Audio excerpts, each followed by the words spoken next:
Welcome back to my Purest Alchemy channel. If you guys don't know me, my name is Brianna, and this is my Purest Alchemy channel where we talk about case studies, all things under the sun and those things alike, and whatever comes to my mind. So today I had a thought, right? And it was a thought for a story time about how rejection is God's protection. That's what I just kept hearing in my mind. And I kept thinking about this one time, you guys. I was with my homegirl and we were just trying to find some work. We were trying to get better jobs that pay us more. And there was a posting for a club in our city. And we were like, yeah, let's get super pretty, super dressed up, and let's go to an interview. So they were hosting interviews like around 8 or 9 o'clock at night. We got all dappered in, we got all dressed up, and it was so interesting how it all played out. We got an Uber to the club. When we get there, it's not that many women. It looks like we're probably the last 2 women that are going to be interviewed. And that was okay with us. But we had noticed the vibe of the men. The vibe of the men who were interviewing us was very, very microaggressive. Like, it was I'm not even going to say it was like a 5-minute interview. It felt like a 3-minute interview. They didn't really ask us any detailed questions. It was very cut and dry. Like they had already made up their mind about the women that they were going to hire. So we definitely felt like it was an off energy. Like we felt like something was off. But we were just like, if it's going to go through, then it's going to go through. And we went home. I don't remember too much about the interview in terms of what the man said, but I remember how short the interview was. And you know, when it comes down to job interviews, if the person is interested or even thinking about considering you, they're going to make conversation. Conversation is usually what gets you in the door when it comes down to any type of job interview. Not always the case, but 9 times out of 10, if you ever want to know if an interview went well, pay attention to how you were conversing with the person who interviewed you. We never got a call back from the men. We never got a call back from the manager. We never got a call back from anybody. I just forgot about it. I ended up getting another job. I was fine. Like, it wasn't really that serious to me. But anyways, maybe 9 months later, I'm scrolling on Instagram and I see that the owner of the club ends up I think he got arrested. I forget. But I know that the club is shut down because the owner basically was roofing women. They were putting the date rape drug in the women's cup, assaulting the staff. Also, a lot of racist. Somebody exposed him for being a racist. Like, he was like a heavy racist, saying the N-word with a hard ER. Like, I don't know what race he was. I think he was like some type of white or white Latino, something like that. But that just goes to show that whenever you deem something as rejection, you don't even know what you could be being protected from. I didn't feel vindicated because of the simple fact that women were getting hurt in the situation. You know, and a lot of those club promoters will go out their way to hire women that they find attractive, they deem attractive, because of the simple fact that they hope that they could get close to them enough to, you know, make their move. And sometimes them making their move is in a way where it's set out to be predatory. And thank God, this is why I talked about in the video, one of my old videos, like This video was like 2 videos ago or 3 videos ago where I talked about loving not being men's preference. It's not laughing at those women at all. Like, I think that people should just keep their hands to themselves, and even going out your way to even put like a day rape drug in a woman's cup, you really a weak ass bitch. You get no play. It don't matter how much money you have, you really a scrub. But I was just so content with the fact that they rejected us. Right? No. The Most High was protecting me and my homegirl.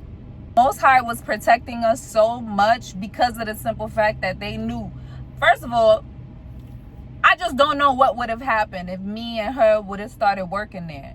But the fact that we didn't, you know, it's almost like some people could really see your anointing and they just know, like, you too good for this place. I'm trying to say nothing in a way where, like, those other women, they not anointed or whatever. No, it's not even that. It's like there are times where the Most High don't want you in certain places because the Most High could see it all. The Most High could see that that person is shady, that that person is a predator, that that person is going out their way to hurt people. And the Most High want to protect your heart as much as the Most High can.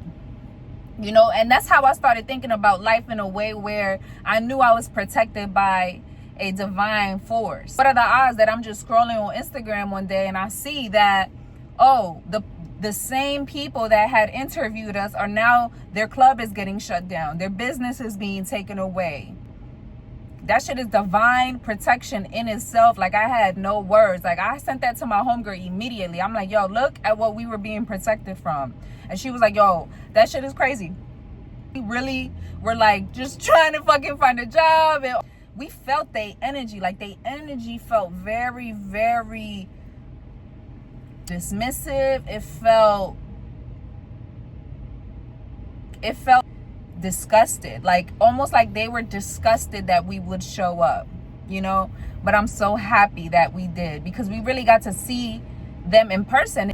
I'm really just free talking right now. It's a thought stream because I really wanted to touch base and just let you guys know you're not missing anything when the Most High doesn't have you in a room.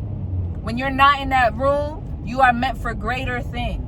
A good thing if you don't have to be hurt in a situation to learn from something. It's a good thing if you're shielded from what you cannot see, even if you don't fully understand why am I being pushed out, or why am I not being acknowledged? Why? Because your light is too bright.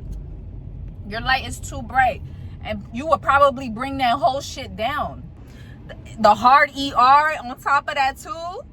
Like, oh hell no, I would have called that motherfucker out as soon as he tried me. You gotta understand that there are times where you don't need to be there. If something is not aligning, it's not meant to. You don't have to force it. All you gotta do is just wait and see. And sometimes you don't have to wait and see. All you gotta do is get the fuck on, okay? You know, let that shit roll off of you. Don't let it become some type of moral failure on who you are as a person. I mean, I didn't feel like I failed. I also didn't feel vindicated. I felt bad for those women. But every fucking dog has its day. Protected from. You never know the conversations that other people might be having when you're not there. You never know. So take the opportunity to thank the Most High for all of the blessings that come your way, for saving you, for being a driving force in your protection. Thank the Most High for looking out for you, even when you felt like maybe all hope is gone. It's so much clarity that you get when you're not on an emotional wave. I was just so grateful that I was put in a position to be protected. That shit really could have went bad for me and my homegirl, bro. Like, you never know. And in those types of spaces, it could be worse than SA. Like, you could be transported on a late night, you know, in the middle of the night. You don't know where you at. You feel me? All you remember is that you took one drink of something, and now you in Bangkok or West Bubblefuck. Scary thing. And I like to look at rejection in a way where where it tests your ego. It asks you to separate the no from who you are. Just because this space didn't welcome you, that person acted like they were snobby and above you, that opportunity fell through, will you still hold your integrity? Will you still bet on yourself? Will you keep going in the face of criticism, in the face of rejection? Will you pivot? I feel like it stamps your self-actualization. If you can deal with a no, you're gonna go places. Let me just say that. If you can stomach a no, if you can stomach people disagreeing with you, if you can stomach that door closing in your face, there's places that you're gonna go. Yeah, it may hurt. It may feel like, why not me? It really does allow you to build that muscle. Okay? That muscle is okay. It allows you to build. How you gonna maneuver the world when the world keep telling you no? Or things keep doors keep closing in your face? You gonna give up on yourself or what? You gonna pivot? You gonna use your critical thinking skills? And let people's no affect you, all right? You know, and when people tell me no, I'm okay with that. That's fine. I'm gonna go do my own shit anyways. This is how I feel. I've dealt with rejection a lot in my life, and it's made me a dog. I got that dog in me. That. I can't think of a dog. I got that dog in me. I don't let up. I'm relentless in my pursuit. You know, so I mean, I'm sensitive though. Don't get me wrong, but I've dealt with rejection so much in my life that I'm not sensitive to it as much anymore. Like, it really depends though. Like, I feel like rejection, when you're dealing with people, you can't set yourself up to continuously get rejected. When it comes down to job opportunities, when it comes down to people saying no in business, it builds character. So yeah, that's my story time. Really simple stream of thought today. I thought about this because I was just sitting at my desk today and it came to me. I didn't write this down because I just felt like this is a story that I remember to a T. But you know, I wanted to touch base on how rejection is God's protection. And people might think that shit is cliche, but you just never know what you're being protected from. And you got to think the most, count your blessings twice when you're safe. When you have a safe home. When you have good friends. When you have good family. When you have food to eat every single day. That you're not in a place that's stricken with violence. That you're not in a place where there's so much toxicity. You got to count your blessings twice for the life that you live.